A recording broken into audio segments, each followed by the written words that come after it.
histórica altura, donde el sol de tu bravura le puso cerco a la muerte. Una audición al servicio de las luchas populares,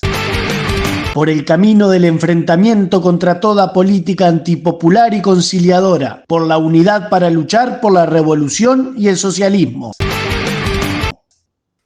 Compañeras, compañeros, en un nuevo programa de Voces de Lucha,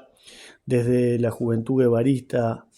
del Uruguay, destacamento juvenil del Movimiento Revolucionario Oriental, queremos acercarles nuestro análisis de coyuntura. Y en ese sentido, con la proximidad del lunes 20 de mayo, en donde en diferentes puntos de nuestro país se llevará adelante una nueva marcha del silencio, nos parecía oportuno poder extendernos un poquito en torno a este hecho. Marcha del Silencio que se realiza en nuestro país desde mayo de 1996, fecha donde se genera la convocatoria pública por parte de madres y familiares de uruguayos detenidos desaparecidos, junto a otras organizaciones, convocatoria que llama la primera Marcha del Silencio. En aquel momento se expresaba en esta convocatoria lo siguiente: por verdad, memoria y nunca más, marchamos en silencio el día 20 de mayo, en homenaje a las víctimas de la dictadura militar y en repudio a las violaciones de los derechos humanos. Nos concentraremos a las 19 horas en la Plaza a los Desaparecidos en América, en Jackson y Avenida Rivera, para desde allí partir hacia la Plaza Libertad con flores y el Pabellón Nacional. El homenaje a las víctimas no puede ser otro que el reconocimiento a través de la verdad de los hechos, la recuperación de la memoria y la exigencia de que en Uruguay nunca más exista la tortura, las ejecuciones y la desaparición forzada de personas. Han pasado ya 28 años de aquella primera marcha del silencio y han pasado otros tantos, casi 40 años, de la recuperación de la democracia burguesa en nuestro país. Ha pasado mucho tiempo, han pasado muchas personas, algunas han muerto, otras viven, y sin embargo, el mantenimiento de la memoria viva en nuestro país, nosotros consideramos que indudablemente está mancomunado con el mantenimiento de la impunidad.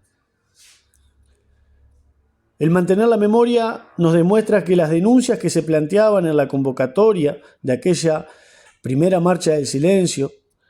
respecto a la tortura, a la ejecución y a la desaparición forzada, en nuestro país muchas de estas situaciones indudablemente ya habían comenzado a vivirse mucho antes de lo que significó en concreto el golpe de Estado del 73. Es decir, no se necesitaba vivir en una abierta dictadura terrorista de Estado, como se vivió entre los años 73 y 85, donde las Fuerzas Armadas, y en nuestro caso particular, en consenso y en alianza con civiles, impulsaron la misma, ya que incluso bajo el manto de la democracia burguesa, que no es otra cosa que el maquillaje o disfraz de una dictadura de clase, en este caso la burguesía, ya en esa democracia burguesa se perseguía y torturaban luchadores. Torturas y persecuciones, ¿sí?, sobre todo esto último, respaldadas y legitimadas prácticamente por una constitución, por códigos, etcétera, etcétera, que genera todos los mecanismos para el mantenimiento y el cuidado de los intereses de la clase dominante. En nuestro caso, por ejemplo, allí podemos encontrar la instalación de medidas prontas de seguridad cuando se cumplen determinados requisitos, lo que fue la declaración de estado de guerra interno, como una serie de leyes que van en esta misma línea. Del mismo modo que no fue necesario la dictadura terrorista de Estado para presenciar casos de persecuciones, tampoco fue incluso necesario que pensar que terminada esta dictadura terrorista de Estado, este tipo de situaciones se iban a dejar de vivir. Del mismo modo que en el marco incluso de la recuperación de la democracia burguesa en el 85, las situaciones que recién describíamos tampoco dejaron de desaparecer. Recordemos, por ejemplo, el caso de Vladimir Roslik, asesinado en abril del 84, momento en el que incluso en nuestro país ya se habían realizado las elecciones internas de los partidos políticos, ya se había autorizado, que habían sido autorizadas por la dictadura en el año 1982. Ya también se había realizado el 1 de mayo en el 83, se había realizado también la Marcha del Estudiante en septiembre de este mismo año, y también sin duda se había realizado el emblemático acto del Obelisco en noviembre del 83. Faltaban 8 meses para las elecciones que iban a marcar el comienzo formal de la transición hacia la democracia burguesa, y Roslik moría asesinado incluso por muchos de quienes aún 40 años después continúan impunes. Este caso de Vladimir Roslik es una muestra más que no puede impulsarse ninguna consigna como la del nunca más. No podemos decir nunca más dictadura, no podemos decir nunca más tortura, nunca más represión y desapariciones. Esta consigna no hace más que esconder el carácter de clase de nuestra sociedad y del Estado como una herramienta de sometimiento que utiliza la burguesía por sobre nuestra clase, valiéndose, entre otros instrumentos, de las fuerzas represivas para salvaguardar sus intereses. Plantear nunca más es negar que las luchas que lleve adelante nuestra clase trabajadora, en la medida que la burguesía lo considere necesario, no serán ahogadas en sangre, como ya la historia nos ha demostrado que sucedió. Sin dudas, mientras la burguesía pueda gobernar mediante el consenso, la negociación, etcétera, etcétera, utilizará los mecanismos para continuar explotándonos y oprimiéndonos como hoy lo hace. Pero la historia de lucha de nuestra clase, sin dudas, no es el retroceso que nos invade hoy en día. Esto es circunstancial. La historia de la lucha de clase nos demuestra que cuando exista una agudización de las mismas, la burguesía no tendrá problema alguno en utilizar todas las herramientas que tiene a su alcance para no ver amenazada su situación de poder. Lo vemos en el resto de nuestra América, donde hay compañeros y compañeras que luchan y que por este motivo son encarcelados, son perseguidos, son torturados, e incluso ven cómo sus familias, incluso niños y niñas, son asesinados. Para los nuestros no hay nunca más. Nosotros sabemos que sin castigo van a volver cuando lo consideren necesario. Mientras tanto, ejercitan la represión, la persecución y la tortura en las cárceles de nuestro país, violando todos los más elementales derechos humanos. Persiguen luchadores, como las acusaciones por sedición por los hechos del 2005 en Ciudad Vieja, o los acusados por atentado a partir de los hechos de la Suprema Corte de Justicia, los decretos de esencialidad y sus represiones, las persecuciones a ocupadores de tierras por el simple hecho de tener la ilusión de un lugar para vivir, y así podríamos estar horas y horas mencionando ejemplos. Y más que a pesar de que todas estas aberraciones inhumanas que realizaron, que realizan y que sin duda van a realizar, todos estos dan por descontado la impunidad que los protege. Por eso, antes decíamos que en nuestro país memoria está estrechamente ligado a impunidad. Después de 50 años, hay 145 causas vinculadas a los crímenes de la dictadura terrorista de Estado, pero solo la mitad de esos expedientes tienen condena o dictamen fiscal. Han sido sí procesados o condenados 55 responsables de la represión, entre ellos, por ejemplo, el dictador Juan María Bordaberry, y otros 20 represores, sobre todo militares y policías de alto mando, fallecieron mientras se sustanciaban los procesos penales por artimañas, obviamente, de quienes se esfuerzan en el mantenimiento de la impunidad. Caso notorio es el de las muchachas de Abril, donde la Corte Interamericana de Derechos Humanos, en noviembre del 2021, obligó a Uruguay a reconocer los crímenes de las 3 jóvenes, manifestando que el Estado no había investigado en forma debida las muertes violentas. Es decir,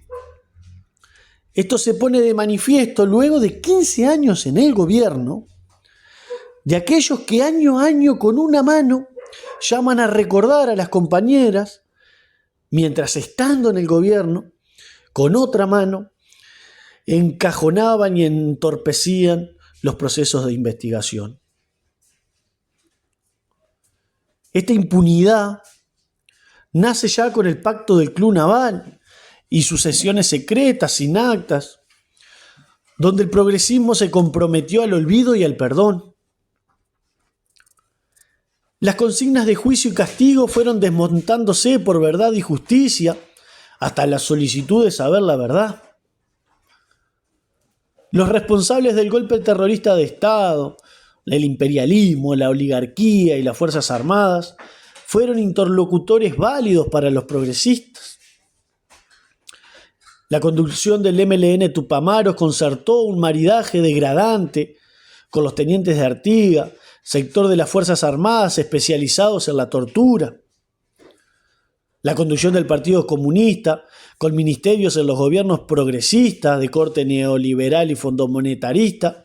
aceptó los tratados de protección de inversiones y libre comercio, el envío de tropas nacionales a los enclaves de intervención imperialista, como por ejemplo lo son Haití y el Congo, donde los propios involucrados reconocen que entre otros objetivos se encuentra el de la preparación para una lucha de este tipo en caso de que en nuestro país o la región se lleve adelante. Dirigentes comunistas empeñados en educar a la clase trabajadora, en la conciliación de clases y el pacto social, la domesticación ante el imperialismo y la prédica de que son los organismos financieros internacionales los que han cambiado para bien. El ablandamiento de la lucha contra la impunidad, integrando la Comisión de la Paz inventada por Jorge Bush. Las bancadas de senadores y diputados votando ascensos a militares comprometidos con las violaciones de derechos humanos. Tabaré Vázquez aceptando comandantes en jefes implicados en vuelos de la muerte y eligiendo el 19 de junio, buscando la complicidad de la figura de Artigas para el punto final. Este periplo termina con los candidatos del Frente Amplio ignorando el tema de la impunidad en la campaña electoral hacia las elecciones de octubre del 2009. Es que era el precio a pagar. La condición de traidores de la lucha contra la impunidad para encaramarse en el gobierno y ser reconocidos como serios defensores de los intereses imperialistas y de la gran burguesía. Ese plebiscito del 2009, donde los resultados que arrojó el mismo dieron cuenta del mantenimiento de la ley de impunidad, mantenimiento votado en aquella instancia de octubre por casi un 53% de los uruguayos, llevó a buscar explicaciones, razones. Y las razones de que en esta ocasión el voto popular no haya alcanzado para anular esa ley nefasta, a pesar del enorme esfuerzo que hicieron organizaciones de derechos humanos, agrupaciones juveniles, sindicales e intelectuales, Hay que buscarlas por un lado en la persistencia de una mentalidad conservadora, obviamente, de buena parte de la población uruguaya, que no quiere ninguna pesadilla del pasado que perturbe su actual status quo, pero por otra parte también es evidente que la sumatoria de la derecha entre blancos y colorados, junto a la vergonzosa actitud de buena parte de la dirigencia del Frente Amplio, que en los pasillos aseguraban estar con la derogación de la ley y en sus actos partidarios de aquel momento dijeron poco y nada de votar el sí, provocó sin dudas el resultado de una derrota. Si a esto le sumamos que el propio, en aquel momento, candidato a presidente del Frente, un tipo que sufrió la cárcel, la tortura, expresó sin inmutarse que buena parte de los genocidas son unos viejitos y por lo tanto no vale la pena agitar tanto el parche por juzgarlos, o si recordamos que el Frente Amplio tuvo los votos necesarios en el Parlamento para poder anular dicha ley, tendremos sin duda nuevos elementos para entender aquel fracaso que tanto dolió y duele y ofenda la memoria de las víctimas y sus familiares. Y sin dudas, desde el 2009 a la fecha podríamos estar horas y horas haciendo referencia a acciones llevadas adelante por todo el espectro político para consolidar el mantenimiento de la impunidad para los criminales del terrorismo de Estado en nuestro país. Principal atención nos demanda lo realizado obviamente por quienes antes de llegar al gobierno, en alguna etapa de su vida lucharon contra quienes ahora se preocupan por mantener impunes. Y no es menor pensar que a estos a quienes le aseguran la impunidad de sus actos fueron los mismos que violaron, mataron, torturaron, desaparecieron a sus compañeros y compañeras, a las familias de estos y a ellos mismos. Desde aquel gobierno de Vázquez con el discurso del punto final, llevando adelante un trabajo de hormiga para promover y consolidar el olvido, le continuó, por ejemplo, el lavado de cara de aquellos que, teniendo pleno conocimiento de lo sucedido, son cómplices del mantenimiento de la impunidad. Así, por ejemplo, es que durante los 15 años de progresismo asistimos a una promoción de las Fuerzas Armadas en nuestro país, enaltecida como una institución respetable, por la cual se preocuparon en mejorar las condiciones de quienes forman parte de esta, elevando su papel a los defensores del orden social. Y son estos mismos, los que no tienen otro papel más que asegurar, junto a todo el engranaje creado por la burguesía a través del Estado, las condiciones para la continuidad de la explotación y opresión de nuestra clase, de nuestros recursos naturales, etcétera, etcétera. Son estas fuerzas represivas quienes no tienen otro papel que el de entrar en acción si la institucionalidad democrática burguesa se vea amenazada y con ella los intereses de la clase dominante. Son los perros rabiosos que están esperando la guarida para salir y cumplir la función que tienen en la sociedad capitalista. Y en ese sentido, también se preocuparon por aquellos que provenientes de estos sectores fueron los pocos que fueron condenados por las violaciones de los derechos humanos en la dictadura y derivados a la cárcel de Domingo Arena. Allí, durante los 15 años de gobierno progresista, se aseguraron de que los pocos que habitan dicho espacio mantuvieran todos los privilegios que pudiesen. Mientras las cárceles que reciben a las personas provenientes de los sectores más vulnerables fueron y continúan siendo denunciadas las condiciones inhumanas a las cuales son arrojados, el hacinamiento, la violencia, la muerte, simulando prácticamente un escenario dantesco, los pobres presos de la dictadura se regocijan en Domingo Arena, con TV cable, frigobar, aire acondicionado, médicos a disposición, visitas y horarios flexibles, etcétera, etcétera. Es decir, para las cárceles del pueblo, hambre, miseria y garrote. Para los asesinos y torturadores del pueblo, privilegios y buena vida. Ni hablar de aquellos quienes, a pesar de ser asesinos y torturadores, continúan con sus vidas campantes frente a la complicidad de la justicia burguesa.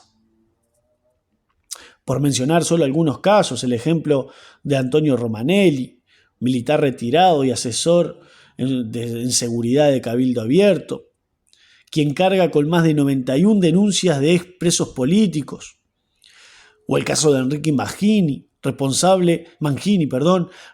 del asesinato de Santiago Rodríguez Muela, quien impunemente camina por las calles de Punta del Este, Maldonado, y así podríamos estar con ejemplos y ejemplos. ¿Y qué diríamos de aquellos esfuerzos recientes, sin precedentes, del expresidente Mujica por abrazarse con las serpientes? Una muestra de ello es su obra, en conjunto con otro cómplice de la impunidad, como Julio María Sanguinetti. Dos expresidentes, de los mayores preocupados por el mantenimiento de la impunidad, por el perdón, por el cierre de las heridas y por el enaltecimiento de la democracia burguesa y la institucionalidad. Quizá podríamos decir, propio por su pasado, del cual reniega, Mujica se transforma sin dudas en el ícono de la claudicación y de la demagogia. En aquellos discursos que dio presentando su libro, Mujica y Sanguinetti han referido en sus mensajes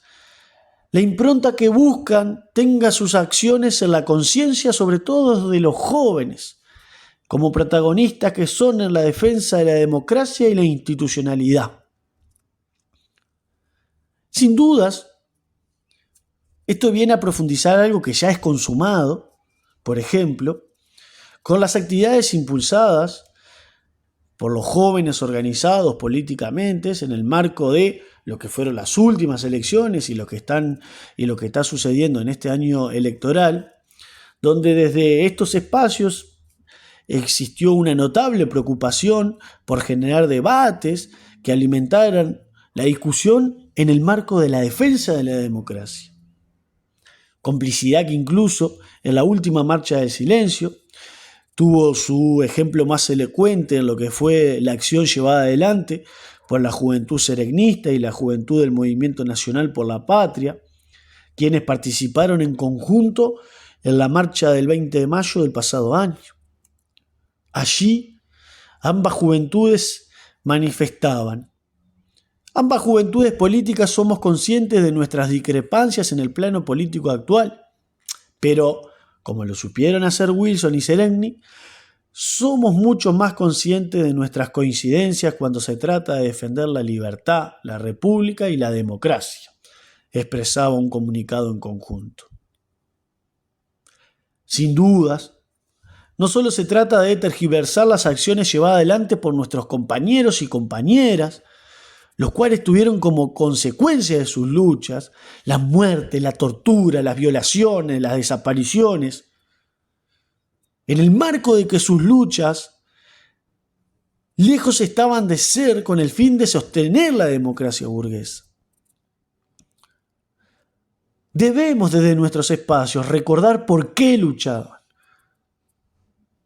Porque la defensa irrestricta de la democracia burguesa de estos sectores y la orientación que le dan a la denuncia de la impunidad de los actos terroristas vacían y sin dudas intencionalmente el contenido de las luchas que tuvieron como consecuencia lo que describíamos. Nuestras compañeras y nuestros compañeros luchaban por la revolución y el socialismo, no por humanizar el capitalismo. Luchaban por eliminar toda explotación y opresión, no por sostener un maquillaje de dictadura burguesa como lo es esta democracia. Impulsaron todos los métodos de lucha históricos de nuestra clase, con el objetivo de abonar al proceso revolucionario y la construcción del socialismo, a sabiendas que en el camino incluso podían dejar sus vidas, porque el proyecto era colectivo y la revolución las hacen las masas, más allá incluso de sus orientaciones ideológicas, que incluso en aquella época enriquecían la teoría y la práctica. A estos compañeros y compañeras y sus luchas fueron los que torturaron, desaparecieron, violaron, entre otras cosas. Por lo tanto, es nuestra responsabilidad promover las luchas que castiguen a los responsables de estos actos. Por la vía de los hechos, la posibilidad de la justicia burguesa ha decantado. Sus tiempos y acciones son al ritmo y a los casos que los partidos cómplices de la impunidad lo deciden. En cambio, consideramos que recae sobre las organizaciones políticas, sociales, sindicales, de derechos humanos, denunciar que las vías democrático-burguesas para juicio y castigo se han agotado. Ahora, la realidad de las consignas recae sobre la movilización popular, o sea, la justicia popular, a sabiendas de que de no ser así, sin castigo volverán. Muchas gracias, compañeras y compañeros, por la atención prestada. Nos volveremos a encontrar la próxima semana.